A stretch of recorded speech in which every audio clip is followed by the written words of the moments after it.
안녕하세요. 김성길 목사와 함께하는 예수님 이야기 제4단원의 시간 129회가 되겠습니다. 살인하지 말라는 계명을 가지고 우리가 여러 시간에 함께 나눴습니다. 이 시간에는 마지막 시간 13번째 시간으로 살리는 자가 되자라는 제목으로 말씀을 나누려고 합니다.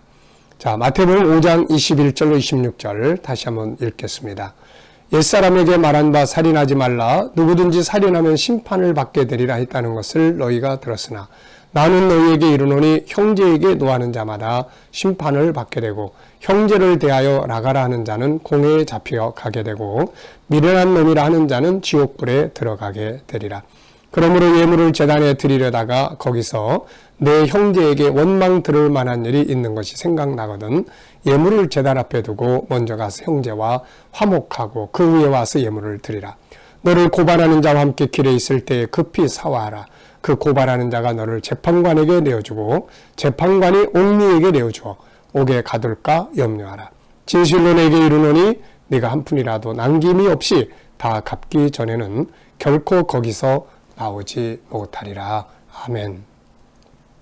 지금까지 예수님께서 말씀하신 살인하지 말라의 계명에 대해 여러 시간을 함께 나눴습니다. 살인자에 대한 형벌, 그리고 나 자신에 대한 살인, 그리고 다른 사람에 대한 살인, 그 살인으로 가게 만드는 분노의 위험성, 그리고 언어 폭력 등을 우리가 살펴봤습니다. 그리고 이제 또 살리는 법, 그래서 다른 사람을 살리기 위해서 뭐를 해야 되는지, 또 나 자신을 살리기 위해서는 나 존중법, 나의 자존감을 높이고 그래서 나 존중법들을 우리가 살펴봤습니다. 참 중요하게 다루어진 내용들입니다. 자, 이제 우리는 사람을 병들게 하고 죽게 하는 자가 되지 말고 살인하지 않을 뿐만 아니라 죽게 된 사람들을 살려내고 병든 사람을 고쳐내는 이런 삶을 우리가 살아가야 되겠습니다. 나 때문에 누군가가 마음 상하고 병들고 죽어가고 있다면, 나로 인해서 누군가가 죽음이 된다면 이건 얼마나 고통스러운 이야기겠습니까? 반대로 나로 인해서 나의 말 한마디 때문에 또 나의 자그마한 희생 때문에 누군가가 살아갈 용기를 갖게 된다면 이것이야말로 얼마나 보람되고 행복한 일이 되겠습니까? 이것이 바로 기독교의 정신 아니겠어요? 본래 하나님이 인간에게 주신 것은 죽음이 아니라 생명이죠. 그것도 영원한 생명을 주신 겁니다. 그리고 서로 온유와 겸손으로 사랑하고 서로를 존중히 여기며 사는 존귀한 자들로 만들어 주신 거죠. 그런데 창세기 3장에서 마귀가 죄를 가지고 들어옵니다. 이때부터 세상은 엉망진창이 된 거죠. 서로 미워하고 증오하고 분노하고 언어 폭력이 난무해지게 되고 결국은 사람을 죽음에 이르게 하거나 직접 죽이게 되는 일들이 일어나기 시작을 합니다. 하나님은 이러한 살인의 위험성에 대한 많은 법들을 주시면서 예수님은 세상에 다시 예수님을 보내시면서는 생명을 회복시켜 주시는 이런 일을 하시게 된 거죠. 예수님은 우리를 다시 살리기 위해서 오신 거예요. 우리를 죽이려고 살인하러 오신 것이 아니라 살려주려고 오신 거고, 마귀는 우리를 사망에 이르게 하기 위해서 오는 것이죠. 요한복음 10장 9절로 10절을 보면 예수님이 이런 말씀을 하셨습니다. 내가 문이니 누구든지 나로 말미암아 들어가면 구원을 받고 또는 들어가며 나오며 꼴을 얻으리라. 도둑이 오는 것은 도둑질하고 죽이고 멸망시키려는 것뿐이요 내가 온 것은 양으로 생명을 얻게 하고 더 풍성히 얻게 하려는 것이다. 그래서 우리 예수 믿는 사람들은 이 모습을 우리도 살아가야죠. 예수님은 생명을 주러 오셨어요. 구원하러 오셨어요. 치료하러 오셨어요. 죽게 하려고 오신 것이 아니라 살리려고 오신 거죠. 우리가 바로 이런 사역을 우리도 따라가면서 해야 되는 거죠. 그래서 예수 믿는 사람들이 난 너 때문에 못 살겠어 이런 말 들으면 안 되지 않겠습니까? 내가 너 때문에 산다. 내가 너를 보면서 너의 말 한마디 때문에 너의 도움 때문에 내가 살게 됐어. 고마워. 이런 말들을 우리는 들으면서 살아야 되죠. 자, 주님이 사람을 살리기 위해서 하신 일들이 있습니다. 쭉 적어보면 우선 그분은 낮아지셨어요. 사람을 살리려고 낮아지셨습니다. 겸손해지시고 온유하셨어요. 부드러움과 온유함은 살리는 도구요. 분노는 사람을 죽이게 만드는 도구가 됩니다. 사람을 존중히 여기셨고 사람을 섬겨주셨고 사랑해 주셨고 치료해 주셨고 공급해 주시죠. 그분은 배고픈 자에게 먹을 걸 주시고 아픈 자는 고쳐주셨습니다. 용서해 주시고 그분은 정죄하지 않으셨어요.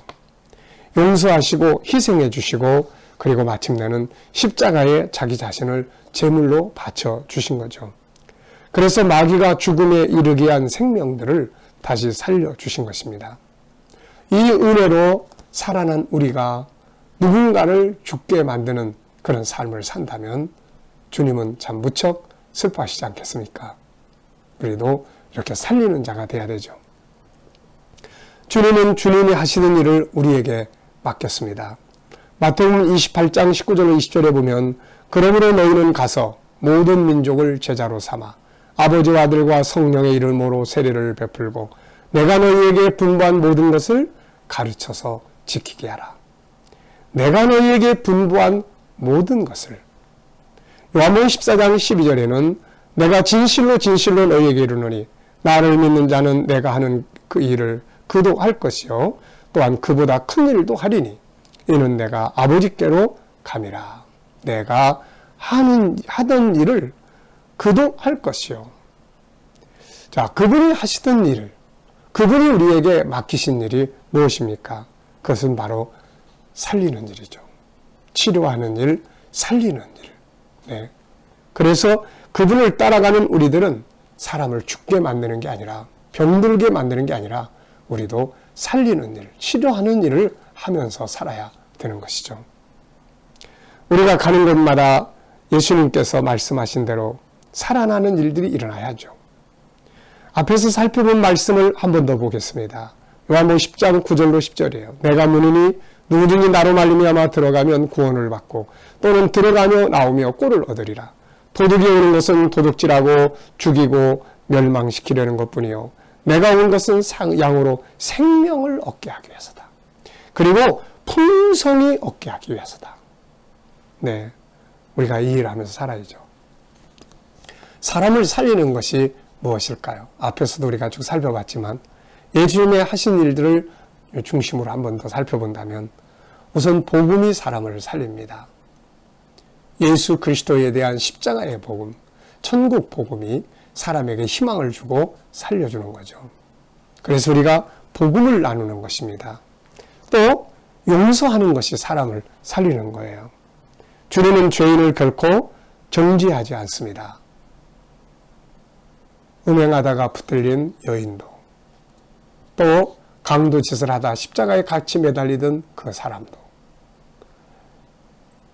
그야말로 여러 가지 방탕한 삶을 살면서 마음에 병들어 있었던 사마리아 우물가의 여인도, 예수님을 모른다고 3번씩이나 부인했던 베드로도 예수님은 그들을 정죄하지 않으시고 그들을 살려주시는 장면들을 우리 얼마나 많이 봅니까? 그래서 살리고자 하는 사람들은 정죄하면 안 돼요. 잘못이 드러날 때 내 약함을 돌아다보고 그의 약점을 담당해주고 나도 그러는데 그러면서 용서해주고 용납하는 것이죠. 그럼 살려주는 거예요. 사람의 가치를 높여주면 살리는 것입니다. 막 무시하고 짓밟고 그러면 죽음에 이르게 돼요. 그래서 예수님은 누구도 무시하지 않으시고 그들을 천하보다 귀한 존재로 인정해 주셨던 거죠. 주님은 항상 필요한 걸 나누셨어요. 우리의 작은 나눔들이 누군가를 또 살리게 되는 거죠. 우리의 희생과 헌신이 사람을 살려냅니다.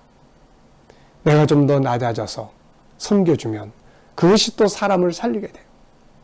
분노보다는 온유와 따뜻함과 겸손함이 사람을 살리게 돼요. 우리의 아름다운 언어, 따뜻한 말이 사람을 살게 합니다. 칭찬 한마디가 사람을 살게 만들어주는 거죠. 때로는 우리의 사과 한마디, 미안해요 라는 말 한마디가 사람을 살게 합니다.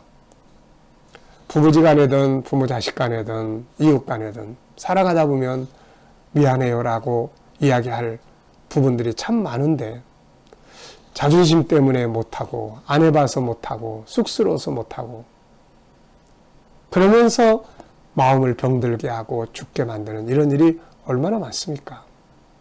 우리가 그런 일에 용기를 내야 돼요. 예수님은 세상에 오셔서 본인이 잘못한 거 하나도 없는데 우리의 죄를 지고 가시는 거예요. 미안해. 다 나 때문이야. 내가 대신 지고 갈게. 그리고 지고 가시는 거예요. 그래서 사람을 살려내시는 겁니다. 사과 한마디가 때로는 사람을 살리고 고마워. 정말 너 때문에 내가 희망을 가질 수 있어. 이런 말 한마디가 사람을 살리게 되는 거죠. 마귀는 우리를 죽이기 위해 왔지만 예수님은 우리를 살리기 위해서 세상에 오셨습니다. 우리는 이제 어디에서 무엇을 하든지 사람을 치료하고 살리기 위해서 살아가야 되는 것이죠. 이런 사명감을 가지고 살아가면 먼저 우리 자신이 잘 됩니다. 내가 살아나요. 내가 살게 되는 거예요. 풍성해지고 은혜를 충만하게 누릴 수 있는 삶이 되는 것입니다. 죽을 자를 살리는 그런 삶을 살아가는 이 위대한 삶, 이것이 예수님 따라가는 우리들의 삶의 모습인 줄로 믿습니다. 이 시간 말씀 여기서 마치겠습니다. 감사합니다.